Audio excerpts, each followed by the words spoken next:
Шановні українці і українки, зараз в наших містах, в Києві, в Сумах, в інших містах і громадах допомагають пораненим після російського удару.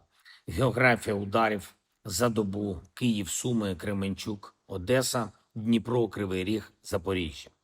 В Києві ще розбирають завали, можуть бути тіла під завалами. Пошкоджено будівлю Кабміну. На цей час відомо про більш ніж 4 десятки постраждалих по країні. 20 із них в Києві. Мої співчуття рідним та близьким загиблих.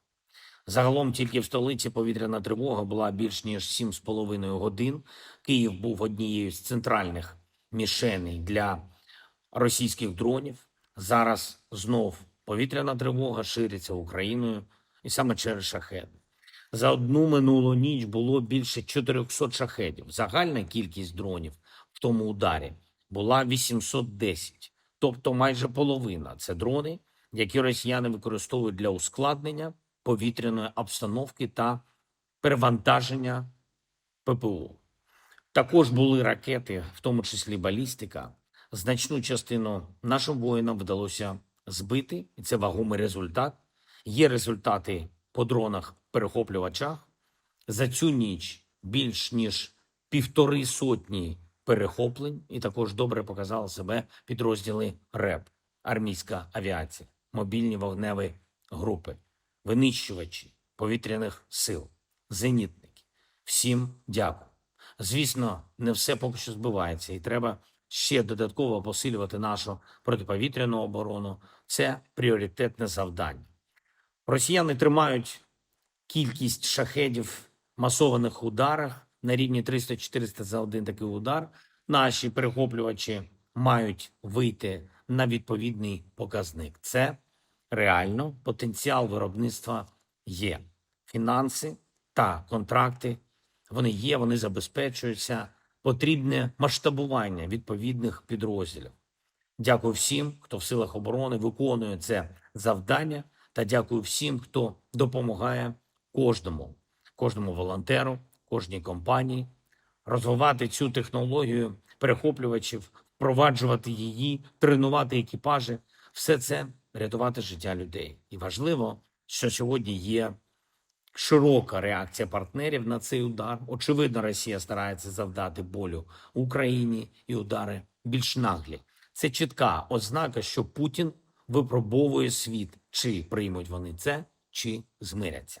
Тому важливо, щоб заяви лідерів держав, інституцій були продовжені сильними діями, санкціями проти Росії, проти пов'язаних з Росією осіб та сильними тарифами та іншими обмеженнями на торгівлю з Росією.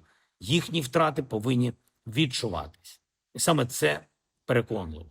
А також наша далекобійність. Путін не хоче переговорів, явно ховається від них. Тож дефіцит бензину в Росії та інші економічні негаразди – логічна відповідь на російські відмови йти на припинення вогню, на зустріч лідерів. На тижні зараз буде зустріч в форматі Рамштайн. Сьогодні з міністром оборони України Денисом Шмигалем ми обговорили підготовку та пріоритети на перемовини в Рамштайні. Ми очікуємо на нові пакети підтримки. Був на доповідь сьогодні Рустем Умєров. Ми готуємо ставку найближчими днями саме по технологічних аспектах нашого захисту та наших далекобійних дій. Говорив з президентом Франції Еммануелем Макроном. Я подякував Еммануелю за підтримку та координацію наших кроків для тиску на Росію, та щоб європейці разом могли зробити більше для закінчення цієї війни. Контактували сьогодні також з Марком Рютте. Багато вже є реакцій лідерів, голів урядів, керівників міжнародних організацій. Дякуємо всім.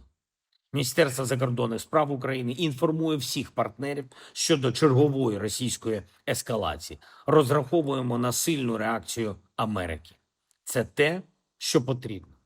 І ще, сьогодні День воєнної розвідки України. Я дякую вам, хлопці, за вашу силу, за всі результативні ваші операції. Особливо хочу подякувати за операцію у Чорному морі, що відкрила Україні морські експортні коридори. Дякуємо за потрібну інформацію. Повага нашим розвідникам. І завжди пам'ятаємо полеглих героїв. Слава Україні!